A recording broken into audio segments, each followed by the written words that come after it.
네, 여러분 안녕하세요. 도미네이터 TV입니다. 제 영상에 댓글 하나 달아주셔가지고 감사하게도 내용은 그 물가 상승률에 대한 거였는데요. 구체적인 내용은 현금 가치가 10년 동안 그 2배가 떨어졌다고 했는데 사실상 그 물가 상승률을 보면은 소비자 물가 지수 자체는 그렇게 10년간 2배 가까이 상승하진 않았거든요. 그 점에 대해서 제 말에 좀 어폐가 있는 거 아니냐 이렇게 볼 수도 있습니다. 근데 저는 이게 일단 결론적으로 말씀드리면 이 정부의 교묘한 이제 서민들 속이기, 가스라이팅이라고 보여지는데 그거에 대해서 말씀을 드리겠습니다. 우리가 그 돈의 가치를 논할 때 항상 물가를 많이 생각합니다. 주로 예를 드는 게 짜장면이죠. 짜장면 값이 과거에 5,000원이었는데 이제 거의 10,000원 가까이 되는 실정이죠. 제가 어렸을 때 짜장면 가격을 생각해보면 한 3,000원 정도였습니다. 근데 지금 한 10,000원이니까 한 3배, 크게는 이제 4배까지 올랐다고 볼 수가 있는데, 그렇게 따지면은 제가 나이가 이제 30이 한참 넘었으니까 이제 30년 동안 물가가 한 8배 정도 차이가 나야 되거든요.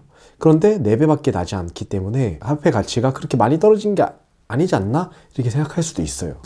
근데 사실상 물가 자체가 잘못된 게 있습니다. 이제 매년 CPI라고 그 한국은행에서 발표를 하죠. 소비자 물가 지수를 발표를 하는데 그것을 이제 인플레이션율이라고 동일시시키고 그 인플레이션율이 2% 정도 됐을 때 정부는 아주 원활하게 잘 돌아가고 있는 것이다, 이렇게 말을 합니다. 이런 것만 보면은 화폐 가치가 2% 정도 인플레이션이 되기 때문에 한 2% 적금만 들어도 저희는 화폐를 잃지 않아야 되거든요. 저희 자산을 잃지 않아야 되는데 알잖아요. 저희는 상대적인 엄청난 그 자산 손실을 직접 몸으로 체험하고 있다는 걸요. 강남의 아파트는 어마어마하게 폭등하고 또 미국 주식도 빅테크 기준으로 봤을 때 유례없는 상승을 보였는데 저희 월급은 전혀 오르지가 않고, 그래서 실질적으로 저희 자산 자체는 크게 올라가지 않았습니다. 그래서 상대적 부의 양극화가 만들어졌죠. 어쨌든 그럼 왜 그런 것이냐, 인플레이션율을 봤을 때 이 정도로 차이가 나면 안 되는데 왜 그런 것이냐. 왜냐하면 과학기술 발전 때문입니다. 저희의 식사를 생각해봐도 요즘에 쌀 농약 같은 거 누가 치나요?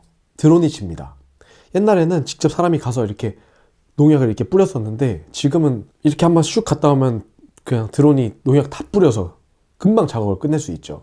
쌀 이렇게 옛날에 탈탈탈 털어서 이렇게 깠었는데 지금 탈곡기 갖다가 이렇게 쭉 차로 이제 밟고 지나가면 다 그 쌀 채굴이 되잖아요. 그러면은 당연히 생산량이 폭증하게 되고 쌀 값이 싸지고, 야채도 마찬가지죠. 그리고 고기도 마찬가지.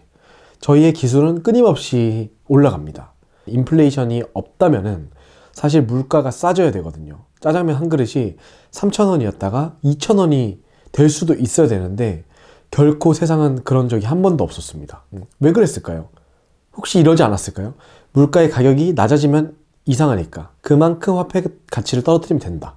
단기적으로는 사람들이 못 느끼겠지만 장기적으로 봤을 때 서서히 물가가 오르면은 정상적인 세상이네 라고 인식하게 만들면, 그런 매트릭스를 만들었다면 어떨까요? 그러면 정부는 크게 반발을 받지 않고도 많은 돈을 챙길 수 있지 않을까요? 기업에서 잉여 생산량을 통해 많은 돈을 벌고 그 돈을 크게 세금을 낼 수 있으니까 정부가 그 세금을 원활하게 받는다면 기술 발전이 될수록 그 더 세금량이 늘어나지 않을까요? 아니 어차피 그 화폐 가치가 떨어진다 해도 연봉 요만큼만 올려주면 되는데, 공장을 봐도 그렇습니다. 저희가 기계 설비를 통해서 어떤 제품을 생산한다고 했을 때 거기 직원들도 있잖아요. 매년 성과를 내야 됩니다. 이 공정을 10% 향상시켰습니다. UPH를 5% 상승시켰습니다. 품질을 10% 강화시켜서 불량률을 10% 줄였습니다. 이렇게 매번 성장하거든요. 회사 다녀보신 분들 알겠지만, 그러면 결국에는 그 공장의 생산량도 늘어난다는 겁니다. 그렇게 매년 공장도 개선되고 또 신기술이 발견됐네요. 그러면은 단가가 30%가 줄었습니다. 반도체 같은 경우는 이제 워낙 그 무어의 법칙이라고 하잖아요.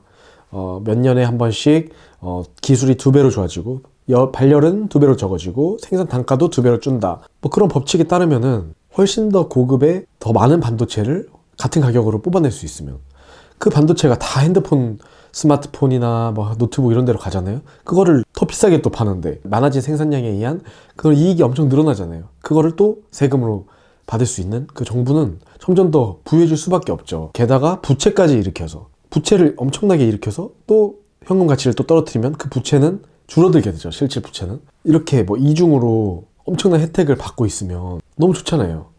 그러니까 이제 그 CPI라는 단어가 되게 중요한 도구인 겁니다. 어떻게 보면. 근데 또 웃긴 게 그런 그 물가 상승률을 깊이 고민하는 사람은 또 서민이라는 겁니다. 정책은 정부가 내는데 서민이 더 그걸 고려해야 되는. 왜냐면 과거에 어떤 정치인도 이제 말을 했었는데 버스비가 몇십 원이었나 뭐 이런 식의 발언을 했죠. 그러니까 버스비가 몇십 원이든 몇백 원이든 몇천 원이든 사실 너무 사소한 거라서 신경이 안 쓰이는 거죠. 만 원이면 어때? 천 원이면 어때? 뭐 별로 그냥 작은 돈이니까 별로 신경 안 써도 돼. 사실 그런 사람들이 정책의 대부분을 결정하는 사람인 거죠. 그렇기 때문에 실질적으로 물가를 통해서 흔들리는 사람들은 서민입니다. 근데 잉여 생산물을 또 가져가는 거는 또 서민이 아닌 사람들이죠. 그래서 이제 제가 말씀드리고 싶은 결론은 서민들도 이 CPI, 그 물가 상승률에 의해서만 우리의 삶을 결정짓는 것이 아닌, 예를 들어서 나는 짜장면이 오르는 만큼만 내 월급이 오르면 돼. 그러면은 내가 먹고 사는 데는 문제가 없어. 이렇게 이제 물가에 의해서만 삶이 결정되는 이 서민의 삶은 누군가의 배를 불려주고 있다는 거예요. 이거를 알아야 된다고 한 겁니다. 이런 말 있잖아요. 나 때는 말이야. 네. 나 때는 말이야. 저는 이게 제가 방금 말씀드린 그 정부의 가스라이팅에서 왔다고 생각하거든요. 예를 들어서 이제 저희 아버지 세대 분들을 보면은 정말 못 살았었습니다. 그래서 뭐 고기 반찬은 거의 먹지를 못했고 뭐 제사 때나 겨우 이렇게 먹었지, 뭐 대부분은 이제 쌀밥도 잘 못 먹어서 보리밥을 먹고 칼국수로 때우고 막 이런 날이 많았다고 합니다. 그렇다고 저희가 이제 뭐 고기 반찬을 잘 먹으니까 내가 뭐 결혼도 못하고 난 능력도 없고 사회에서 아주 뒤처진 히키코모리지만 고기 반찬을 먹을 수 있으면 너무 감사해, 뭐 이렇게 생각하진 않거든요. 그 위에 세대, 이제 아버지 세대도 선사 시대 때는 직접 사냥을 해서 고기를 잡아 먹었었는데 돈만 있으면 보리밥을 먹을 수 있다니 너무나 행복한 걸, 뭐 이렇게 감사하진 않거든요. 또 하나 중요한 게 있습니다. CPI라고 하면은 물가에 대한 아주 중요한 지표라고 항상 떠들지만 사실 그 CPI에 부동산, 주식, 그리고 금, 이런 우리가 투자하는 데 있어서 중요한 그 자산의 대부분의 그 포지션을 차지하는 그런 자산들에 대해서는 전혀 집계가 되지 않는다는 겁니다. 부동산, 주식 이런 거 다 넣으면 CPI가 어마어마하게 올라갈 거니까요. 그러니까 빼는 게 아무래도 서민을 선동하기 좋지 않을까, 깊이 고민을 했을 겁니다. 그래서 우리는 진짜 그것이 포함된 만한 그런 중요한 지표를 알아야 되는데, 그게 바로 M2 동원량입니다. M2는 그 돈의 이제 팽창 상태를 설명을 해요. 그래서 뭐 돈 시중에 있는 현금성 자산들, 현금 동화 지폐 동전이 있고, 또 요구불 예금, 뭐 저축성 예금, 그리고 장기 예적금, 시장형 금융상품, 실적 배당형 상품, 그리고 금융채, 현금성 자산인 거죠. 이제 돈이 얼마나 풀렸냐, CPI보다 훨씬 더 정확하게 나타낸 지표를 볼 수 있습니다. M2는 인플레이션율을 잘 반영하지 못한다, 이런 말이 있는데, 그 인플레이션율이 CPI를 통해서 이제 산정하는 거니까 당연히 이제 따라가지 못하게 보이는 거죠. 어쨌든 이제 M2를 봤을 때 이제 매년 한 8% 정도의 증가 속도를 보입니다. 이 말은 우리 현금이 8% 정도의 가치 하락을 동반하고 있다는 것인데요. 그래서 이제 10년이 됐을 때 이제 2배의 화폐 가치 하락이 야기되는 겁니다. 여러분들이 이 점을 아셔야 된다는 겁니다. 그리고 스스로 공부를 해보고, 비트코인에 대해서도 한번 공부를 해보고, 비트코인이 너무나 이제 두렵고 뭐 이게 도박 같고 못 믿겠고 제 말도 어떻게 믿겠습니까? 그러면은 이제 미국 주식부터라도 천천히 해보라 이겁니다. 그러면서 돈을 벌어보면서 이 떨어지는 현금 가치를 어떻게 방어할 수 있을까 이렇게 고민하다 보면은 결국 조금씩 더 답에 가까운 그런 자세를 가질 수 있지 않을까 싶습니다.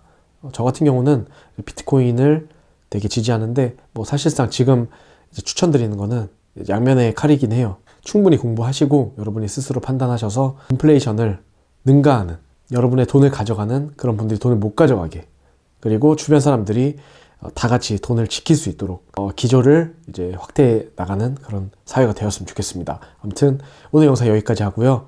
댓글 많이 달아주시면은 제가 성심성의껏 답글 달아드리고, 저도 이제 좋은 영향력 퍼뜨리면서 그런 좋은 댓글들 함께 공유하도록 하겠습니다. 자, 오늘도 시청해주셔서 감사합니다.